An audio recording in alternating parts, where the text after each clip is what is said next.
गंगा जैसी पवित्र नदी बहती है। मैं उस देश की बेटी हूँ जहाँ सीता की मर्दाना, रानी लक्ष्मीबाई की वीरता और सरोजिनी नायडू की वाणी की गूंज सुनाई देती है। मैं उस देश की बेटी हूँ जहाँ बेटी को केवल सम्मान ही नहीं बल्कि शक्ति का स्वरूप माना जाता है। मैं उस भारत की बेटी हूँ जिसके मिट्टी में त्याग है, जिसके हवाओं में आजादी है और जिसके तिरंगों में करोड़ों सपनों की शान है।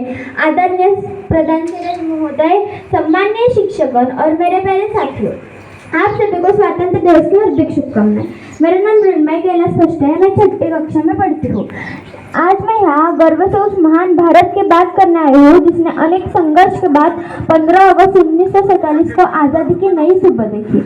जैसे कि हम सभी जानते हो, आज 15 अगस्त है और हम सभी यहाँ अपने देश का 80वां स्वतंत्र दिवस मनाने के लिए उपस्थित हुए हैं। दोस्तों, 15 अगस्त 1947 को हमारा भारत देश ब्रिटिश शासन से आज़ाद हुआ।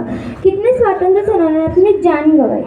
स्वतंत्र का मतलब केवल आज़ादी पाने नहीं होता बल्कि अपने देश के प्रति जिम्मेदारी निभानी भी होती है। हमें एक अच्छा नागरिक बनना चाहिए, अपने देश का सम्मान करना चाहिए और हमेशा सच और ईमानदारी के रास्ते पर चलना चाहिए।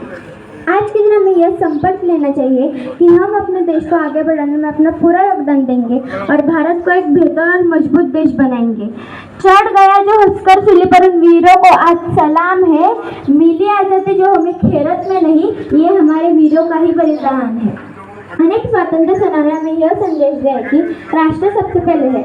आज सबसे पहले हम उन स्वतंत्र सेनानियों को नमन करना चाहेंगे जिन्होंने इस देश को आज़ाद करने के लिए अपना सब कुछ दांव पर लगा दिया।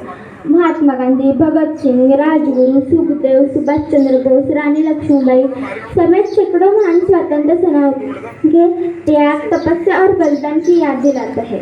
अपनी स्वतंत्रता को निश्चित रूप से बहुत तरक्की की है। साइंस, टेक्नोलॉजी, कृषि, शिक्षा, साहित्य आदि क्षेत्रों में भारत बहुत तरक्की कर चुका है, परंतु आज भी हमारे देश में अत्याचार, भ्रष्टाचार, बेरोजगारी आसमान जैसी समस्या है। तो आइए आज स्वतंत्रता दिन के अवसर पर हम सभी मिलकर ये प्रतिज्ञा करते हैं कि इन सभी समस्याओं को सुलझाने में हम अपना पूरा प्रयास करेंगे और भारत को एक विश्व का सर्वश्रेष्ठ देश बनाएंगे।